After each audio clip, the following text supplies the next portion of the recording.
點解咁多港車過嚟珠海呢？港車北上方便咗粵港澳大灣區所有人。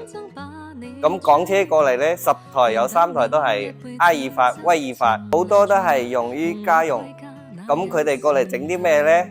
換下輪胎啦，搞下漏油，整下底盤，同時做下保養，換下機油、剎車油、火花塞，清洗下積碳。點解佢哋咁遠都喺香港過嚟呢？其實係因為喺呢邊整完所有嘢都係喺佢哋當地嘅1/3價錢，性價比非常之高。咁好似呢台車咁呢，過嚟整下底盤，換下膠套咯。